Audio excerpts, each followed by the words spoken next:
Maknanya dipersilakan Ustaz. A'udzubillahi minasyaitonir rajim. Bismillahirrahmanirrahim. Assalamualaikum warahmatullahi wabarakatuh. Alhamdulillahirabbil alamin. Wassalatu wassalamu ala asyrafil anbiya'i wal mursalin wa ala alihi wa sahbihi ajma'in. Subhanaka la ilma lana illa ma 'allamtana innaka antal alimul hakim. Rabbi shrah li sadri wa yassir li amri wahlul 'uqdatam min lisani yafqahu qawli, amma ba'd. Ya ibadallah, ittaqullah usikum wa iyaya bitaqwallahi wa qad fazal muttaqun. Qala Allah Ta'ala, ya ayyuhalladzina amanu ittaqullaha haqqa tuqatih wa la tamutunna illa wa antum muslimun. Sadaqallahul azim. Wahai kamu orang-orang yang beriman, bertakwalah kamu kepada Allah dengan sebenar-benar takwa, dan janganlah kamu mati melainkan kamu mati sebagai seorang Islam. Alhamdulillah, summa alhamdulillah. Yang saya hormati pentakbiran Gema Nur Iman, yang saya muliakan sahibul fadilah, tuan-tuan imam, tuan-tuan Bilal, dan seterusnya, ayah-ayah, ibu-ibu yang dirahmati Allah Subhanahu wa taala.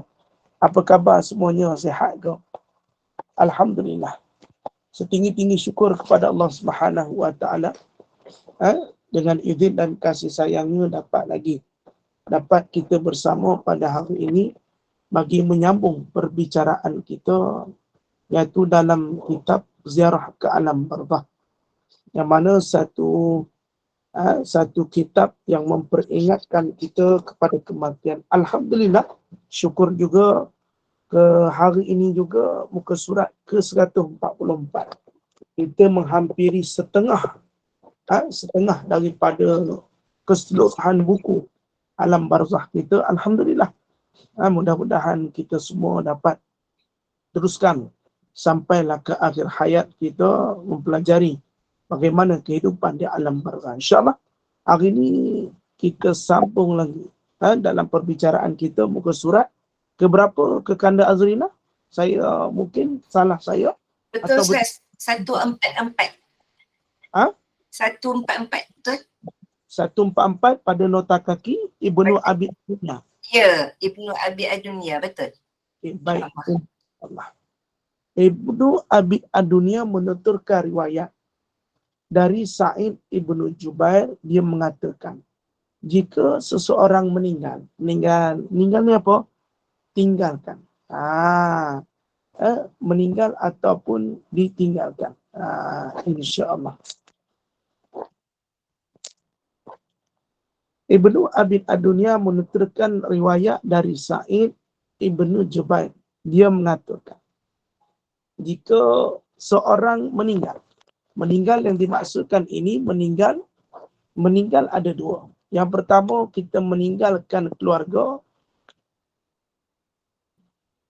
atas keperluan. Yang kedua, terus kita tinggalkan daripada satu alam ke satu alam. Maknanya Ibn Rahmati Allah. Apa dia?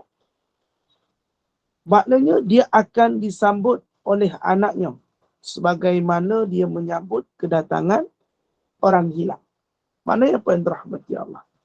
Kalau orang itu meninggal, dia akan disambut oleh anaknya sebagaimana dia menyambut kedatangan orang yang hilang. Soalnya kalau ada yang sebelum pemergiannya itu adalah anaknya. Itu, maka rahmati Allah Subhanahu wa taala,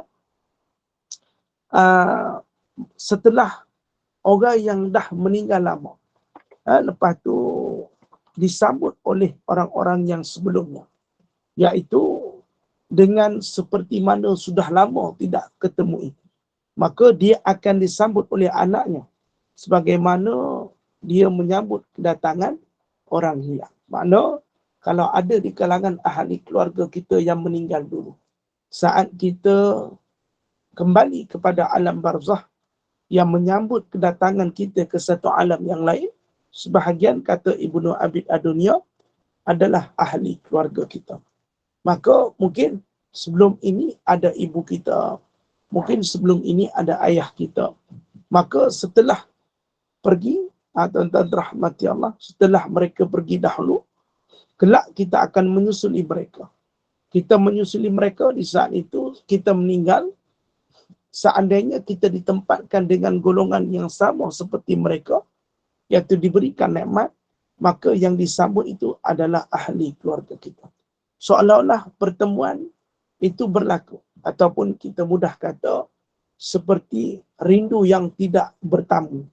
Maka kembalinya ke alam barzah ini bukan hanya pada perpisahan orang di alam dunia, tetapi pertemuan kita yang telah lama kita berpisah. Maka disitulah terzahir kerinduan.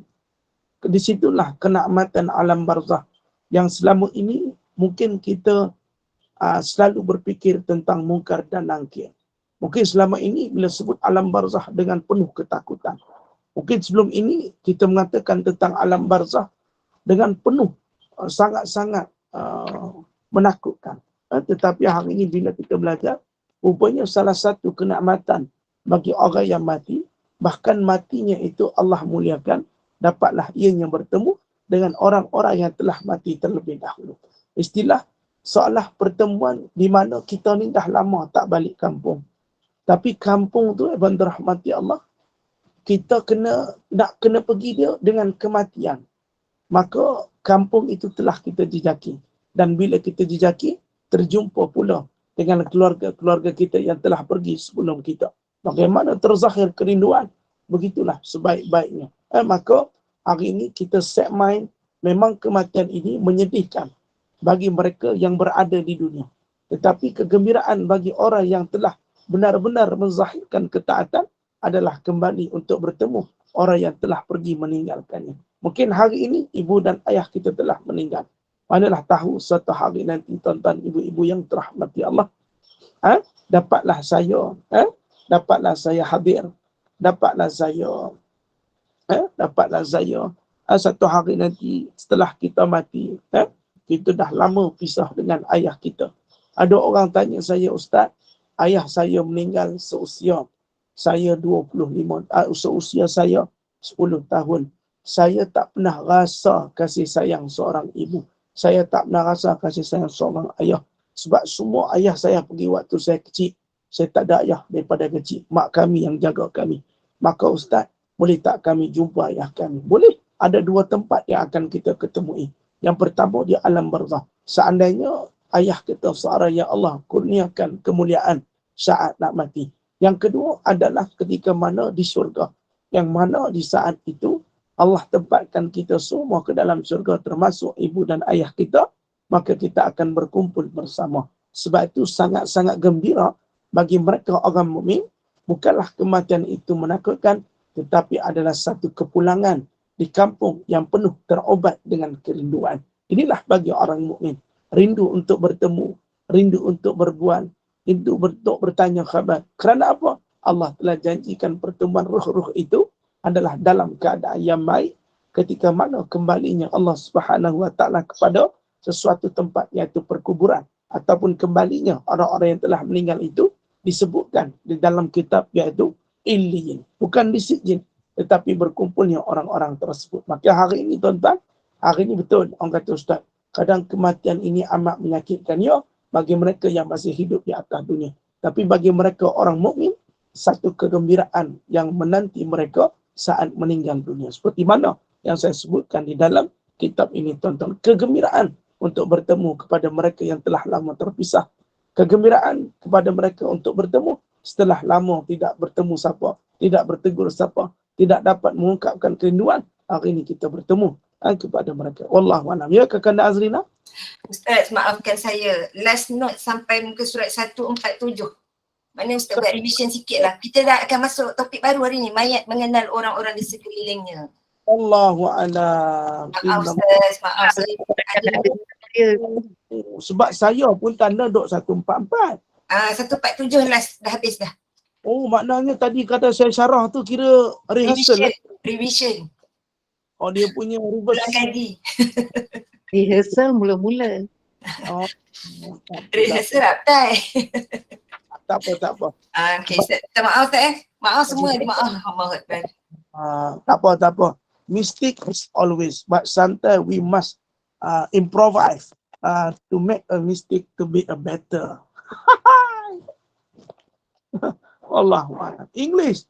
Dan Siapa dulu dengar ini? yalah Mak Wan. Mak Wan jangan banyak cakap. Duk hospital tak boleh cakap banyak Mak Wan. Alah, mentang-mentang kita sakit, biarlah cakap sikit. Mak Wan kena rehat. Mak Wan kena panggil nurse. Nak makan, best. Okay, Mak Wan eh? Mak Wan dah selesai bedah ke? Tak ada selera je nak makan makanan banyak Allah bagi. Mak Wan tengok muka saya selera. Jangan risau. InsyaAllah, insyaAllah. Mak Wan macam mana? Okey ke? Allahu Akbar, dalam rawatan lagi Ustaz. Okey, baik. Dah bisa kita doa kat Mak Wan. InsyaAllah. Okey, baik.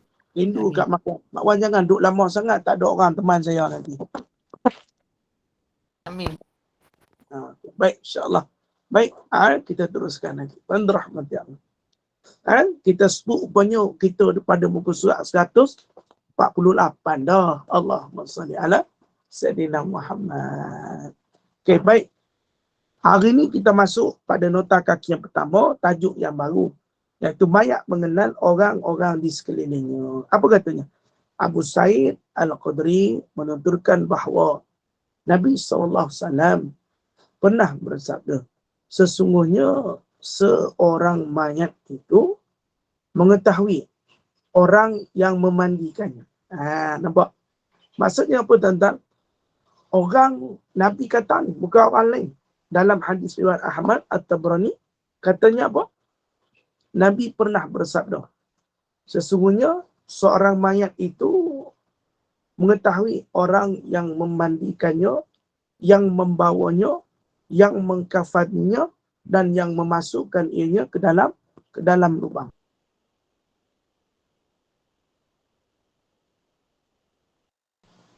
Maknanya di sini, walaupun telah meninggal dunia, tetapi orang yang memandikan kita, orang yang membawa kita, yang mengkafani kita, dan yang memasukkannya ke dalam kubur, kita kenali. Bermakna apa, Ibn Rahmati Allah? Memang kita melihat satu jasad itu terbujur layu. Kerah keju, tuan-tuan. Tak nampak apa jua pergerakan, bahkan terkerah seperti mana mayat. Tetapi antara disebutkan oleh Rasulullah, dia mengenal siapa yang mandikan. Sebab itu Ibn Rahmati Allah. Sebab itu kata ulama fiqh, sebaik-baik orang yang memandikan jenazah adalah mereka anak-anak atau mereka yang dekat dengan arwah. Sebaik-baiknya. Bukan kata seafdal ini bukan maka wajib. Sebaik-baiknya. Kalau si ayah, si anak yang mandikan. Kalau si ibu, si anak yang mandikan. Kalau si kalau si ayah, anak-anak. Kenapa saya kata anak-anak? Sebab isteri itu dalam tempoh eddahnya. Bila dalam tempoh eddahnya, sesuatu perbuatan itu mesti dilakukan dengan bersebab. Tak boleh keluar tanpa sesuka hati.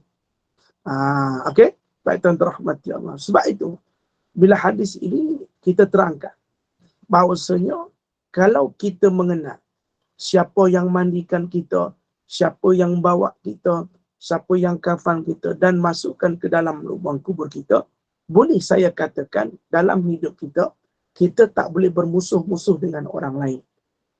Kalau mudah cerita, kita ni tak boleh bermasam-masam muka dengan orang lain. Kita tak boleh bergaduh ataupun tak baik dengan orang lain.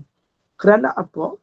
Kalau bayangkan saat kita mandi, saat kita mati, yang memandikan itu adalah orang yang kita tak suka. Yang membawa kita adalah orang yang tak suka. Dan yang mengkafankan kita adalah orang yang kita tak suka.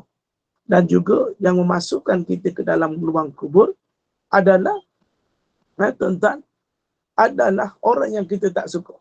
Di sini tuan-tuan rahmati Allah. Sebab itu saya suka kata berkaitan dengan hadis ini. Penampakan ini berlaku. Sebab itu kata Rasulullah SAW, kita kalau baik dengan orang, jangan terlalu baik sangat. Tetapi kalau kita buruk dengan tak suka orang, jangan terlalu tak suka. Boleh jadi suatu hari nanti yang mandikan kita, yang kafankan kita, yang membawa kita dan memasukkan lubang kubur adalah orang yang tak suka dengan kita. Tuan-tuan, saya selalu pesan dengan jemaah, tuan-tuan, bayangkan satu hari itu kita mati, yang mandikan kita tu orang tak suka kita. Bayangkan kalau dia ada simpan perasaan geram, dia ada simpan perasaan dendam. Takutnya time dia mandikan kita, dia tengih kita. Takut time dia mandikan kita, dia sekeh-sekeh kepala kita. Sebab apa? Geram. Waktu hidup kemain kau cakap. Takut time dia mandikan kita, dia cubit-cubit kita. Sebab apa? Geram. Kan? Tapi tak elok buat pada jenazah seperti itu. Sebab tu hari ini apa yang perlu kita pelajari, bantu rahmati Allah. Tak boleh buat begitu ya. Bantu rahmati Allah. Yalah, kita mana tahu yang mandikan kita tu geram dengan kita. Kan? Sebab mulut kita ke, sebab kita lama tak bermusuh dengan dia ke, sebab tu kita tak boleh musuh-musuh dengan orang. Tetapi sebagai pemandi jenazah, kita tak boleh buat sedemikian. Sebab kita menghormati, asal sekalipun dia ni satu musuh dengan kita, mesti kita layani seperti mana orang-orang yang terdahulu meninggal. Maka kita kenal siapa, anak kita ke, isteri kita ke, abang-abang kita ke yang mandikan kita. Yang bawa kita pun kita kenal siapa bawa kita. Dan saat yang kafankan kita itu juga pun kenal kita. Dan yang memasukkan kita ke dalam kubur pun kita kenali. Maknanya tuan-tuan, semua kita tahu. Ustaz, bukankah kita dah mati? Memang pada asal jasadnya dah mati. Tetapi Allah memberikan kelebihan untuk diperlihatkan kepada kita siapa yang mandi, siapa yang bawa, dan juga siapa yang kafan, dan juga memasukkan ke dalam lubang kubur. Andainya yang memandikan kita itu adalah anak-anak yang soleh, andaikan yang membawa kita adalah semua keturunan-keturunan kita, andaikan yang mengkafani kita adalah anak-anak kita, andai yang memasukkan dalam lubang kubur itu adalah anak-anak kita, betapa indahnya. Betapa indahnya semua itu dilakukan oleh perbuatan anak-anak kita. Tuan-tuan, bayangkan kalau si anak yang mandikan disapu dengan kakinya kebaikan, disapu mukanya dengan penuh kelembutan, disapu dengan perutnya itu penuh dengan kelembutan, dibasuhkan tangannya penuh dengan kasih sayang, diistinjakkan najis daripada tubuhnya dengan perlahan-lahan, disebabkan siapa? Anak kita.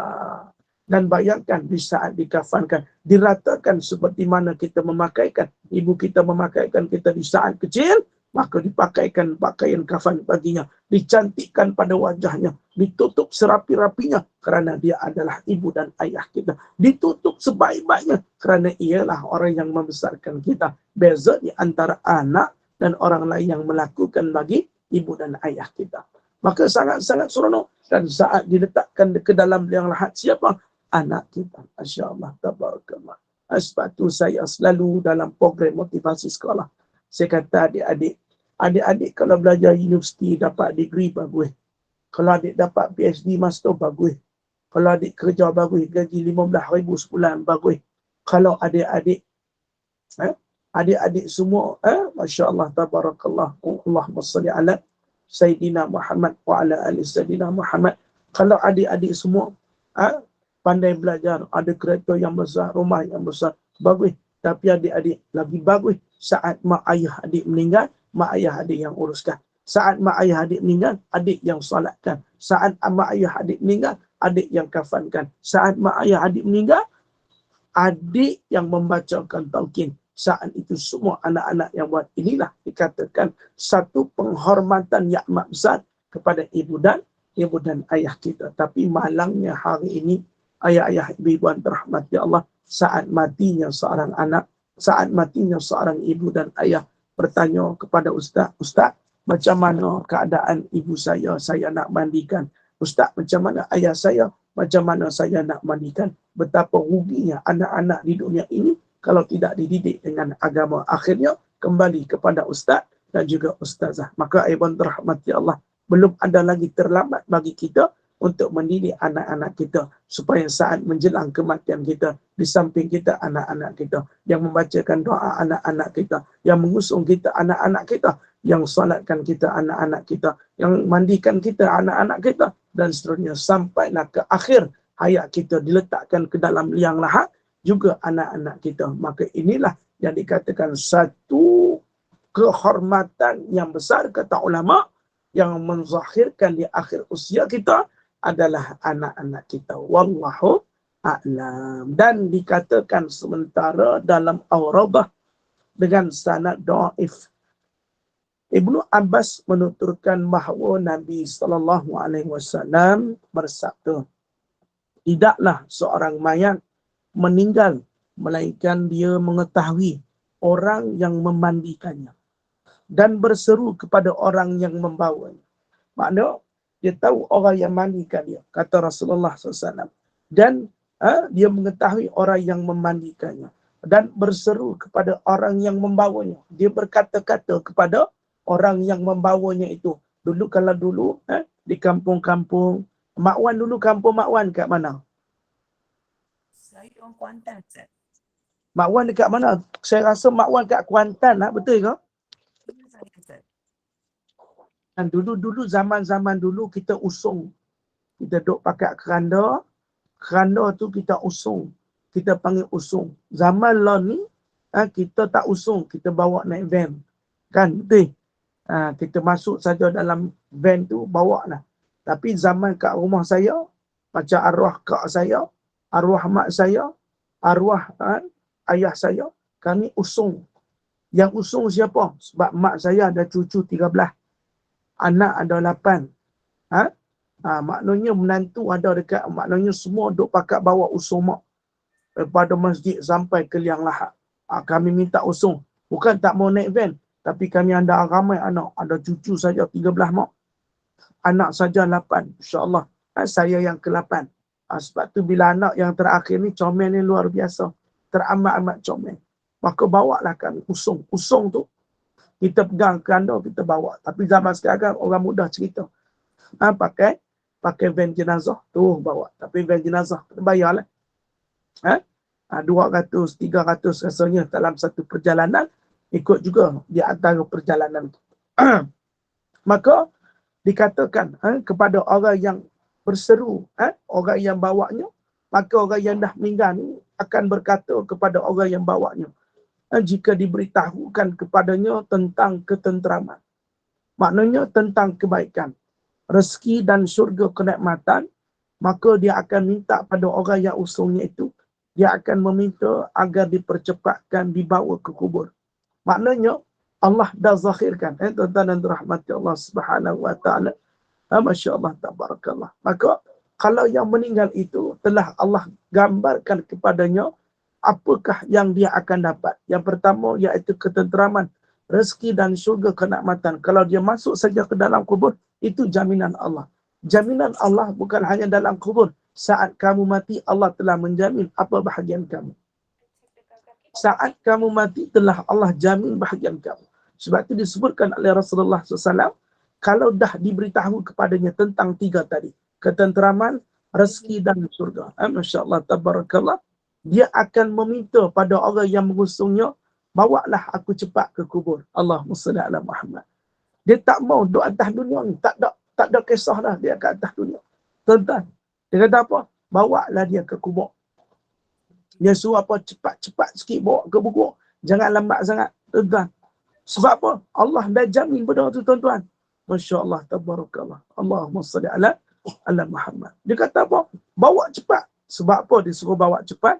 Sementara jika diberitahukan bahawa dia akan mendapat hidangan air yang mendidih dan dibakar di dalam neraka, dia akan meminta agar dilambatkan dalam memandikan dan menguruskannya. Siapa? Iaitu mereka-mereka yang dijanjikan Allah azab di dalam kubur. Maka jangan kau nak dapat cepat. Tak payahlah cepat-cepat, lambat-lambatkan. Kenapa? Sebab Allah dah beritahu bahagian yang akan menimpanya ketika mana di dalam kubur. Berbeza dengan golongan yang pertama tadi. Cepat-cepat bawa aku, cepat tanam aku. Masya Allah. Dia suruh cepat-cepat tanam aku. Sebab apa? Allah dah janji ketenteraman, rezeki dan syurga, kenikmatan. Tuan-tuan, kita kalau dah tahu benda tu, cuba bayangkan. Saya cakap begini, ada datang malaikat, contoh datang malaikat mengatakan kepada kita, wahai si fulan, aku hadir pada hari ini, aku nak mengatakan bahawasanya tempat kamu adalah syurga, Allah dah janjikan. Tetapi dengan syarat kau mesti mati. Masya Allah, tabarakallah. Tuan-tuan. Maka di saat itu, tuan-tuan yang dirahmati Allah SWT, datang malaikat kata, seandainya kau mati, kau akan dijamin syurga oleh Allah. Adakah kita akan merasa cinta pada dunia? Tidak. Adakah kita akan rasa takut untuk meninggalkannya? Tak. Mesti lagi kita kata, cepatkanlah mati aku. Tuan-tuan, cepatkanlah mati aku. Sebab apa? Duduk atas dunia ni banyak masalah, tuan-tuan. Duduk atas dunia ni penuh dengan tekanan, penuh dengan bebanan.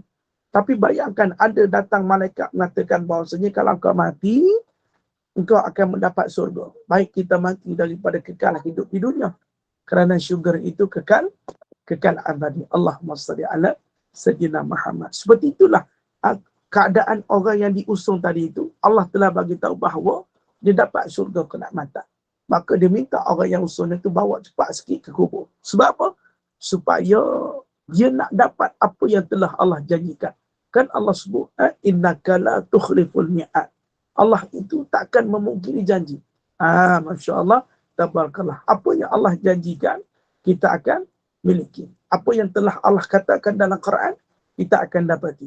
Apa yang telah Allah katakan dalam, apa yang telah katakan oleh Rasulullah SAW dalam hadisnya, pasti kita akan dapat. Ini mutlak. Tuan-tuan rahmati Allah. Inilah kegembiraan yang sebenar. Kerana kegembiraan itu kekal padanya abadi. Kalau dunia ini, tuan-tuan, kegembiraannya aneh seketika. Ada kali datang kesusahan. Kegembiraan itu seketika, tetapi datangnya kesedihan. Tetapi bagi orang yang mati, kata ulama, kegembiraan itu takkan pernah bertukar dengan kesedihan. Kerana nikmat itu sampai berpanjangan sampai pada hari kebangkitan. Wallahu a'lam. Dan berkata Ibnu Abi Adunya, menuturkan riwayat dari Mujahid bahawa jika seorang meninggal, malaikatlah yang mencabut nyawanya. Faham? Tak ada orang lain. Malaikat cabut nyawa dia.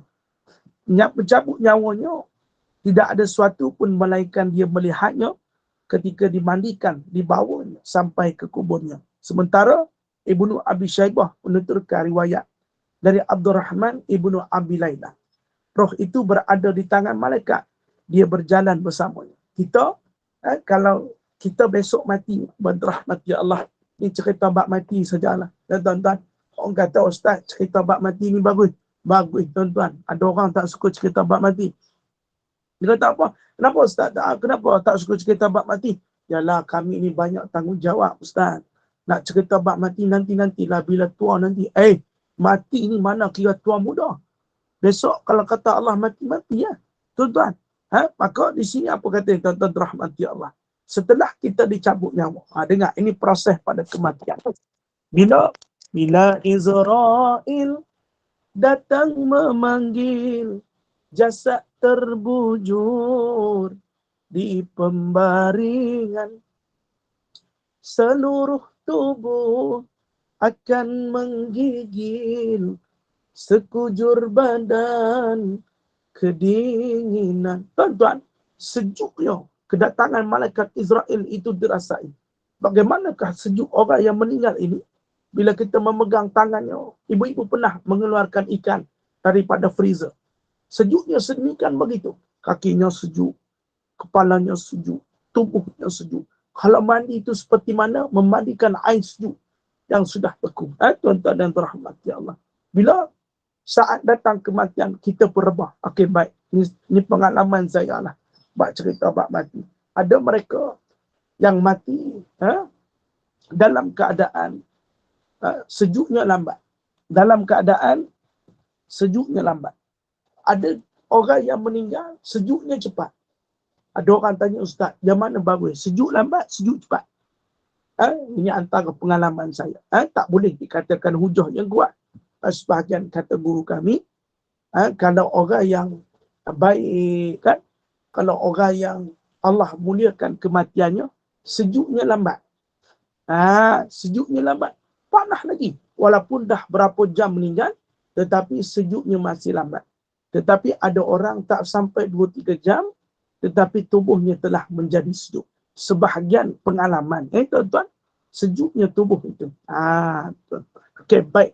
Kalau nak tahu juga bagaimana setelah kita mati, seperti mana yang kita pelajari, bahawasanya di tempat kita dimandikan ataupun di perbaringan jenazah tersebut, dia ada 4 malaikat. Yang pertama, 4 malaikat. Yang pertama, yang mencabut nyawa. Yang kedua, yang membawa ruh naik ke atas. Yang ketiga, yang memohon keampunan bagi kita. Yang keempat adalah mereka yang mengaminkan doa orang-orang yang menziarahi perkuburan. Sebab itu, menziarahi jenazah. Tak kira lah di rumah, di masjid, ataupun di perkuburan. Okey, baik. Makanya, saat kita mandi, sunat bagi kita memperbanyakkan doa. Kerana ada malaikat yang mengaminkan. Sebab itu, kata ulama, kalau seorang anak yang mandikan ibunya ataupun mandikan ayahnya, dia disunatkan berdoa. Kerana apa? Sebaik-baik doa itu adalah doa daripada anak saleh. Maka di saat dia mandikan, contoh, disapukan wajahnya. Wahai Allah, jadikanlah wajah ini putih di hari akhirat. Kerana wajah inilah yang kutatap daripada kecil sampailah aku dewasa. Maka ketika mana dia menyapukan tangan kanannya, wahai Allah, kau jadikanlah segala tangan-tangan ini hapus daripada segala dosa. Kerana tangan inilah yang bertungkus lumus memberi makan kepada aku. Dan mencari kerja, mencari rezeki siang dan malam menggunakan tangan ini. Saat kita menyapu tubuhnya, kita menyapu tubuh badannya, katanya, wahai Allah, tubuh inilah, tulang 4 kerak inilah, wahai Allah, yang memberikan kecukupan kepada aku didikan, memberikan aku kefahaman dalam agama. Janganlah engkau seksa tubuh ini dengan seksaan azabmu, wahai Allah. Dan disebutkan juga ibn rahmati Allah Subhanahu wa taala, saat kita membasuh kakinya, disunatkan kata ulama, bacalah doa wahai Allah. Ketika mana menyapu kakinya itu, kata wahai Allah, janganlah kau seksa kaki ini. Bahkan kau permudahlah kaki ini melintasi titian serat dan masukkanlah kaki ini ke dalam surga, ya Allah. Kerana kaki inilah yang telah bertungkus lumus berjalan ke sana sini demi membesarkan kami, wahai Allah. Maka doa itu adalah mustajab. Ada malaikat yang mengaminkan. Ada orang tanya saya, Ustaz, malaikat apa yang mengaminkan itu?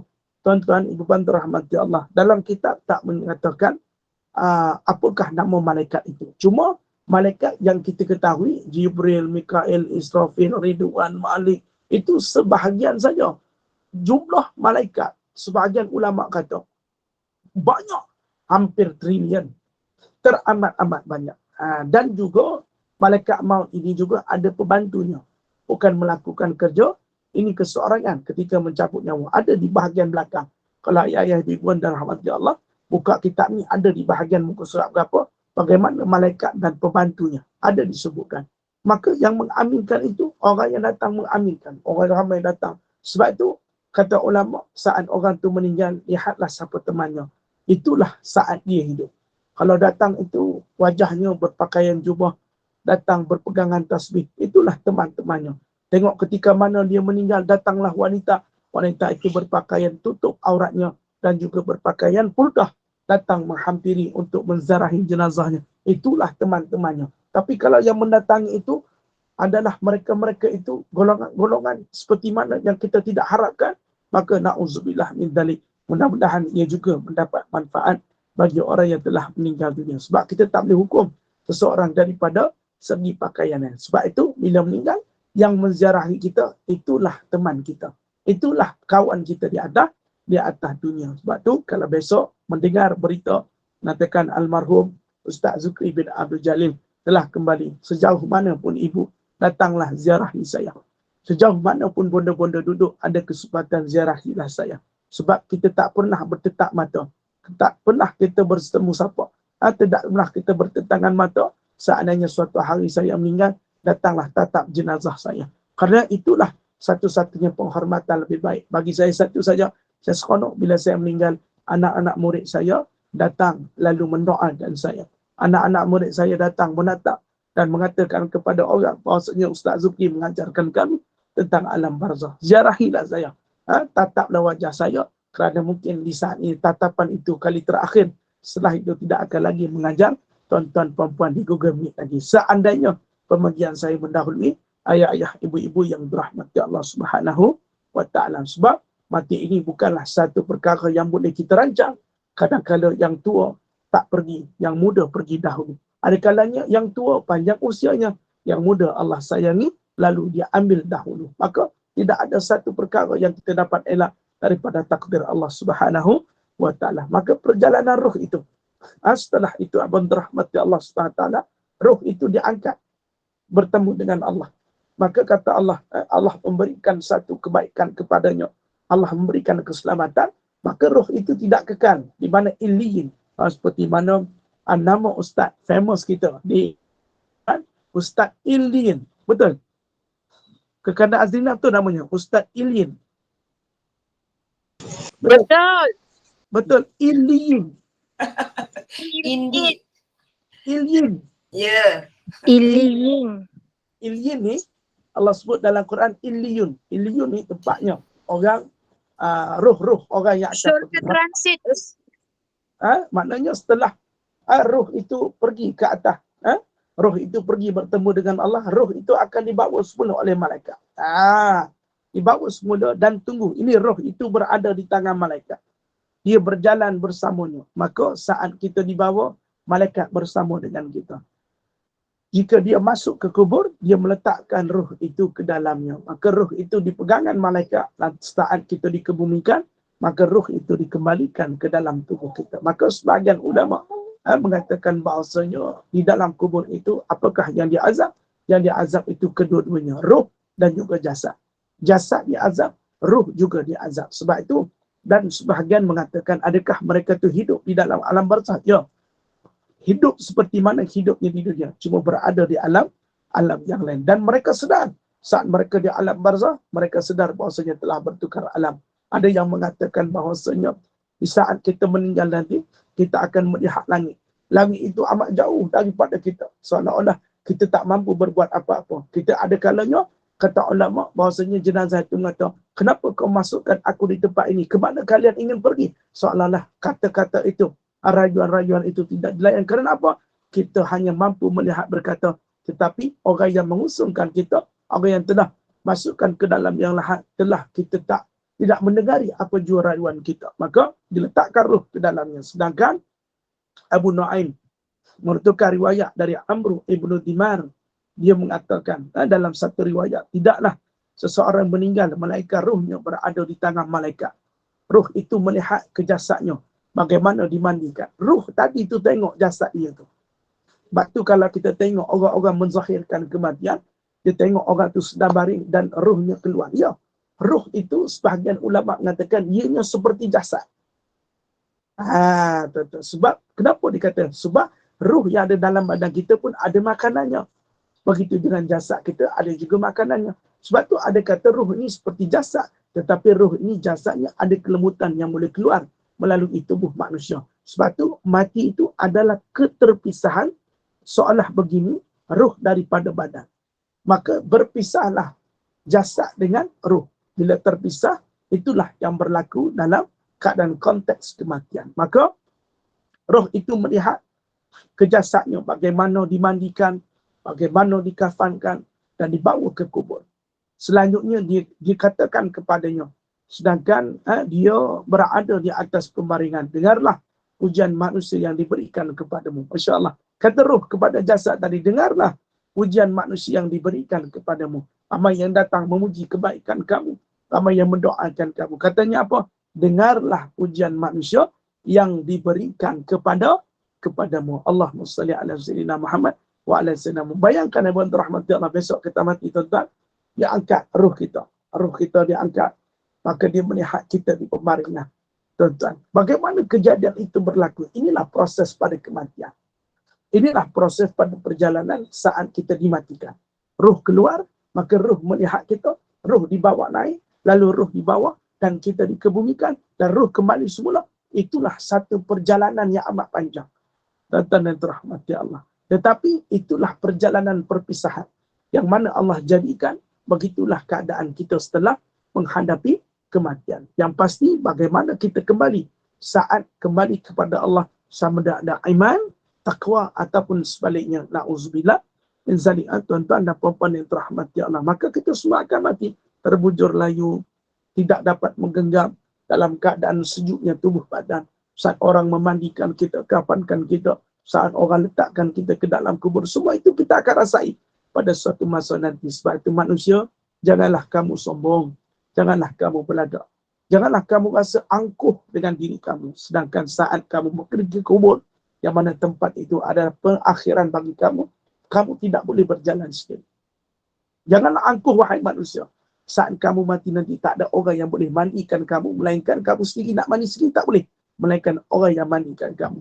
Janganlah kamu angkuh saat di atas dunia pakaian kamu mahal-mahal, berharga ratusan ribu, tetapi saat kamu meninggal hanya kain putih yang membalut kamu.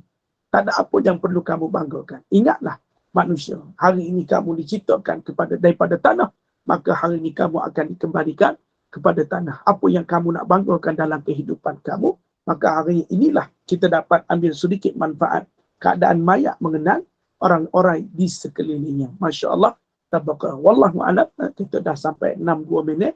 InsyaAllah kita ada masa dalam beberapa minit lagi untuk mungkin ada sebahagian soalan yang nak bertanya, untuk kita jawabkan. Apakah keadaan mayat mengenal orang di sekeliling dengan topik kita pada hari ini. InsyaAllah benda ini boleh kita buka pintu soalan ataupun counter soalan. Mungkin ada yang nak bertanya. Sebab tadi saya tengok di in-call message, banyak tu keadaan orang yang berkongsi, banyak yang mengatakan, saya tak pasti saya dapat baca ataupun tidak. Maka ayuh kita buka soalan. Mungkin ada yang nak bertanya. InsyaAllah. Wallahu'alam. Assalamualaikum Ustaz. Tidak nak nanya, nak royak cerita. Fikir. Nak ubah. Sila. Ustaz royak saat ni ke saya fikirnya anak tu kan boleh mandi jenazah ke kubur. Lepas tu bawa urus semua dia berlaku. Lepas masuk dalam kubur. Lepas tu baca talqin. Ingatnya. Anak lah boleh buat. Ustaz tak royak tadi. Pada arwah abah dia. Anak yang inti ada cerita tu. Itulah nak ceritanya. Cik Hanati tak tahu macam mana lagi. Okey, Cik Ha kata semua yang Ustaz cerita tu saat ni anak lelaki Cik Ha yang nega di Imtiah Kombak tu semua jenazah abahnya mandi masuk kubur. Solat Cik Hanati tak tahulah siapa di mana Cik Ha tak tahu. Alah doa itulah saya dengar saat ni kata tu alhamdulillah abah dia terlaksana doa anak dia. Sedih. Ya baik, masya-Allah. Yalah. Tak ada penghormatan terbaik sekali. Melainkan ya, anak. Ya boleh dia sekolah Arab pada siang. Kalau mendengar Arab. Masya Allah. Lepas tu dia masuk persatuan dakwah. Lepas tu sekarang dia UIA. Lepas sekarang dia di Imtiaz. Masya Allah. Terima kasih. Dialah yang menegur kami semua dalam rumah tangga. Anak-anak semua. Masya Allah. Masya Allah. Okey, jangan nangis banyak-banyak. Ya. Terima kasih. Kita memang saya sokong apa kata Cik Ha kata. Betul. Kadang seorang ibu tu dia tak mau banyak. Dia tengok lagu tu pun jadi seronok lah. Inilah anak aku. Tuan-tuan. Tapi anak aku yang pakai kereta besar, pakai motor besar, tak ada buat apa. Dan tuan-tuan. Tapi inilah anak aku. Dan tuan-tuan. Inilah penghormatan. Bayangkan kalau jenazah. Memang dia tengah sekolah pun dia tak pernah nak duit banyak. Ya, Masya Tapi tak sangka lah dia boleh urus abah dia. Masya Allah. Ya, baik. Terima kasih. Oh, Masya Allah. Saya minta maaf lah kalau ada tajuk-tajuk hari ini agak terkesan. Saya cuma cerita saja. Sebab apa? Kadang anak tu kita tak puji. Anak tu tak berapa baik sifatnya. Tapi jangan kita keji. Sebab dalam banyak anak-anak kita tak tahu siapa yang akan mandikan jenazah. Dia pakai urus anak kita. Sebab tu kata almarhum ibu saya, kita dengan anak-anak kena adil. Tak kira dia pandai ke, tak kira dia tak pandai ke, dia cerdik ke, kurang cerdik ke, mesti sama. Sebab kita tak tahu siapa orang terakhir tangannya yang menguruskan kita, yang salatkan kita dan yang talkinkan kita. Saya faham Cik Ha cerita tadi, dia kat sekolah tak minta banyak duit, tapi akhir ayahnya meninggal, dialah yang uruskan. Ini yang kita kata, tak semestinya anak itu tak cerdik, tetapi ada kalanya manfaat itu datang saat pengakhiran hidup kita. Lepas tu kita dengan anak-anak jangan tak adil. Kadang-kadang kita memberi harap yang terbaik hanya di dunia. Kadang kita tak pernah berharap pada anak kita saat kita mati. Saat kita dikembalikan, apa yang patut dilakukan seorang anak, itu lebih mustahak sebenarnya kalau kita fikirkan tentang kehidupan. Wallahu a'lam. Terima kasih Cik Ha. Kami sendiri terasa betapa besarnya makna seorang anak dapat menguruskan jenazah abahnya ataupun maknya. Itulah penghormatan paling besar kata ulama bagi seorang ibu dan ayah saat meninggal, anak-anaknya yang uruskan, insyaAllah. Terima kasih Bunda Norini. Bunda Norini ayah dah ada ke? Tak ada. Tak ada. Dah lama Ustaz. Siapa 1985. No, saya baru 4 tahun. Saya baru 4 tahun Bunda Norini, 1995. Makna Bunda masa tu umur berapa? Lah Ustaz. Masa tu Bonda dah kerja dah. 20 lah kot, 20 tahun dah macam tu lah. Ada Rina, saya lahir 1991. Mana kalau Masya Allah, muda lagi Ustaz ni. saya muda. Sangat Batu. muda. Sebab tu ramai nak Minang. Dah macam anak saya. Sama. Dan rahmat Allah. Sebab tu Bunda Norini kalau meninggal ayahnya 1995. Saya baru 4. 85. 1985. Mana adik-beradik Bonda yang mandi kan? Ayah. Kita ada 7 orang, 4 lelaki. Yang 4 tu lah yang mandikan. Masya Allah. Alhamdulillah. Mandikan ayah sendiri. Mak boleh Bonda ya? Ya. Ya kan, kita bersihkan dia, gosok gigi dia, bersihkan dia kan. Itu best bila anak mandikan. Allah. Ustaz, Ya. anak lelaki boleh mandi mak tak Ustaz? Boleh. Tak ada Boleh. masalah. Tapi kalau boleh biar anak perempuan saja. Sebab takut ustazah ada duduk dalam tu. Oh. Tapi sebab aurat tak ada masalah. Tapi takut perempuan-perempuan dalam tu termasuk saudara ke siapa ke yang mana batas auratnya tu masih ada. Maka so Suami saya pun alhamdulillah Ustaz daripada awal sampai akhir anak-anak yang buat. Masya Allah. Betul Bunda. Ustaz, ya saat ni bukannya kata yang Aizat tu saja, semua anak Cik urus semua. Cuma Aizat ni ya dia naik sebagai imam di Ya, Masjid betul. Tanah Merah. Betul. Semua urus semua, masuk mandi ke kubur, masuk kubur semua anak lelaki. Yang kita kadang tak percaya dia tu. Cuma yang ni lah dia jadi imam. Yalah, betul-betul saya faham apa kata Cik Hak. Ya Bunda Hasnas tadi, mudah-mudahan kesedihan ini bukanlah untuk kita tangiskan sebenarnya, tetapi sebenarnya inilah yang diinginkan seorang ibu dan ayah saat pemergian mereka. Mereka tak minta banyak, mereka takkan tanya kerja apa, duit ada tak ada, tetapi mereka harap satu saja, aku mati nanti tolong uruskan aku. Itu saja matlamat kita. Wallahu a'lam. Ya Mak Wan nak apa tu? Mak Wan nak tanya apa yang Has tanya tadi. Sebab Mak Wan kan semua anak lelaki 5-5 kan. Jadi kalau Mak Wan tinggal dunia besok, anak Mak Wan ni boleh ke mandikan Mak Wan. Tapi Ustaz dah jawab tadi, Mak Wan dah faham. Tapi untuk menjiruskan, melalukan air, di saat sebelum dikapankan tu, memang boleh kan Ustaz? Sebab masa arwah suami Mak Wan meninggal dulu, Mak Wan minta izin dengan, sebab ada Bilal semua, jadi Mak Wan rasa memang bukan mahram Mak Wan kan untuk bersama dengan jenazah mandi. Tapi Mak Wan minta izin dengan Bilal supaya Mak Wan, menantu-menantu perempuan semua dapat menjirus air yang penghabisan terapa barus tu pada arwahnya. Bagi satu Wan pun juga adalah orang yang bernasib baik seperti yang diceritakan oleh Has dengan dengan Cik Ha. Anak Mak Wan menguruskan bapa dia dengan bantuan Bilal sampai ke liang lahat, sampai Yasin, sampai angkat keranda, semua anak lelaki dan sahabat yang meluluskan. Wan ke suami Mak Wan? Alhamdulillah, syukur. Sampai Yasin beberapa hari pun semua dikerundakan sama-sama anak-anak semua. Alhamdulillah. Alhamdulillah. Mak Wan tak apa. Mak Wan kata Mak Wan anak laki 5. Belum ada menantu ke Mak Wan? Menantu 4. Oh, dah ada lah menantu. Menantu 4, cucu 12. Mak Wan. Ya saya. Masya Allah, tak ada izin saya nak jadi menantu Mak Wan. Ustaz, Ya, ya. nak tanya, yang terbaik suami isteri kalau meninggal, isteri mandikan, dan kalau isteri meninggal suami mandikan, betul kan? Ini dalam hadis Rasulullah. Kata Ya. Rasulullah Dan pada satu lagi, kejap saya minta Ustaz cerita sikit je. Rasulullah SAW wafat, siapa yang mandikan? Sayyidina Ali. Alhamdulillah. Terima kasih Ustaz, betul lah info yang saya dapat. Terima kasih Ustaz. Sayyidina Ali. Sebab di saat itu Umar dan Abu Bakar Siddiq sedang mencari siapakah bakal mengganti sebagai pemimpin setelah wafatnya Rasulullah. Tetapi Rasulullah pernah berkata dengan Sayyidatina Aisyah radhiyallahu anha. Katanya apa? Wahai Aisyah, kalau aku mati nanti, aku mandi, kau mandikan aku. Tapi Aisyah, kalau kau mati nanti, aku mandikan engkau. Memang boleh, tetapi bagi seorang perempuan didengar boleh. Dia ada tempo edah. Sebenarnya tak boleh keluar daripada rumah melainkan jika perlu.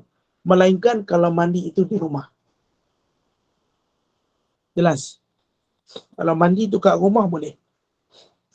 Ataupun saat dimandikan itu berada di hospital untuk surat menyurat ataupun untuk secara detail perlu, maka dia boleh tengok. Mungkin diizinkan untuk tengok kali terakhir boleh.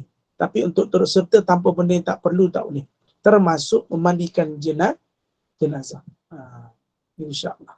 Wallah. Termasuk hantar jenazah ke perkuburan kan Ustaz, betul kan?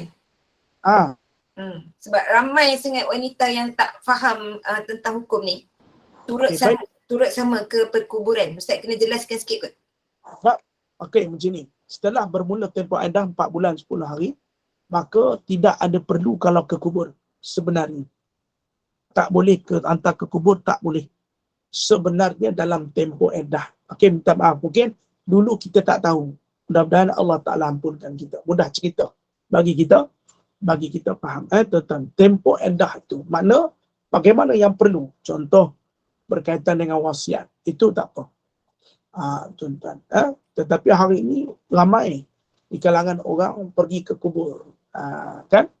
Dalam keadaan mereka tak sedari bahawasanya dalam tempoh iddah itu tidak boleh pergi ke kubur. Hukumnya haram. Makruh bagi perempuan yang setelah kematian suaminya keluar pergi bekerja dalam keadaan berhias. Dia boleh pergi bekerja tetapi dia tidak boleh bersosial seperti orang biasa. Pergi kerja balik gitu, tak boleh pergi karaoke ke mana-mana. Tapi kita jangan ambil iktibar, makna menyalahkan orang yang tak tahu. Mungkin sebelum ni dia tak tahu. Tapi alhamdulillah bila dia belajar dia tahu. Mudah-mudahan Allah ampunkan kita. Sebab bukan kita sengaja, sebab kita tak tahu, itu saja. Tapi hari ni kita dah belajar. InsyaAllah mudah-mudahan ia sangat baik untuk kita lah. Bila kita meninggal nanti, suami kita meninggal, faham, bermula tempoh iddah tersebut, insyaAllah. Sebab saya pernah di satu surau, bantu rahmat ya Allah, waktu tu saya sedang kuliah subuh, datang jenazah. Lalu makcik tu duduk dekat surau tu, tatap jenazah ni. Saya kata, makcik minta maaf, makcik dalam tempoh iddah. Sepatutnya makcik tak keluar. InsyaAllah. Wallahu a'lam. Terima kasih. Assalamualaikum Ustaz. Kalau selepas tempoh iddah tu, boleh ke kalau kita isteri ziarah ke kubur suami? Tapi selepas tempoh iddah? Tak ada masalah. Lepas tempoh iddah bukan kata nak pergi ziarah. Pergi karaoke pun tak apa. Gugusan hari. Sabar je lah. Bagilah contoh lain. Karaoke perginya. Karaoke pun tak apa. Apa salah karaoke? Tak apa. Kalau lepas tempoh iddah nak pergi karaoke boleh. Pergi NSK boleh. Sabar lain mata Pak Guru. Pergi sogok boleh. Pergi makan nasi kanak boleh. Pergi rumah Bonda Norini boleh. Pergi rumah Bonda Ros boleh. Semua boleh. Tak ada masalah. Nak kahwin lain pun boleh. Okey Ustaz, satu lagi. Antara yang paling dekat ahli keluarga kalau sayang lah kan. Solat sunat hadiah Ustaz. Yang tu Ustaz jelas sikit je, pendek pun tak apa. Ramai orang tak tahu juga pasal tu. Solat sunat hadiah ni saya tak nak ujah panjang. Sebab saya tak belajar benda tu. Tapi ada Ustaz kan? Okay. Kalau ada pun, saya tak pasti benda tu. Tapi kalau ada, saya tahu, saya pernah dengar. Tapi saya tak lebih detail tahu benda tu. Sebab saya tak menjeru mencari benda tu. Solat Tapi kalau sunat hadiah ke solat gaib? Solat jenazah gaib kot. Yang tak tahulah, yang saya pernah diberitahu lah, itu antara Solat, perkara yang terakhir yang ahli keluarga rasanya pernah solat kasih sunat wafat. gaib macam arwah Siti Sarah kan disolat sunat gaib daripada Mekah. Tu solat Solat sunat gaib sunat boleh. gaib pun. ya, saya faham, saya pun pernah dengar solat hadiah Ha. pada, tapi saya tak boleh nak berhujah sebab benda ni saya tak ni sangat, tapi nanti saya akan bertanya dengan guru saya lah. Okey, Saya- baik Ustaz. Terima kasih banyak Ustaz. Minta maaf. Boleh Saya mencerita. Saya Boleh tak boleh jawab sebab saya masih dengar amalan ni tapi sama-sama. InsyaAllah. Okay, kita berhenti takat ni dulu. Nanti kita akan sambung lagi. Saya tahu, Masya Allah, petang-petang ni lagi ramai orang masuk. 107 orang. Masya Allah, bagus. Tuan-tuan, nanti kita masuk lagi bab lain. Masya Allah, tabarakallah. Nanti kita jawab soalan Kekanda Azrina tanya tadi. InsyaAllah, solat hadiah tu saya sendiri masih belum lagi cari detail. Nanti kita akan hebahkan. Dan saya Sambung. minta hari ni saya keluar dulu lah. Boleh? Assalamualaikum Okey. Ustaz. Ustaz, Okay. nak abang Saya- susah lah perempuan nak kahwin lain Ustaz. Oi, selalunya perempuan dia akan setia pada yang satu, melainkan lelaki. Sah kata gitulah.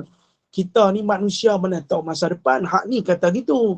Hak masa depan tu. Jodoh di tangan Tuhan. InsyaAllah. Baik. Kita Okey minta. Ustaz, jazakallah khairan. Okay, baik-baik. Sebab saya nak kena ni. Mak kata Ambil, benda. Saya Faham. minta. Benda tutup lah. Okey, boleh tutup. Okey. Baik. Alhamdulillah, syukur kita pada Allah. Kuliah asar kita berjalan lancar, perjalanan ke alam barzah yang bakal kita lalui nanti, semudah cepat ataupun lambat tetap akan merasanya. Jenazah yang mudah cepat diuruskan adalah dijanjikan syurga dan sebaliknya. Wallahu a'lam. Moga semua ilmu yang disampaikan hari ini dapat difahami dan kita tangguh pengajian kita hari ini. Saya mengucapkan ribuan terima kasih pada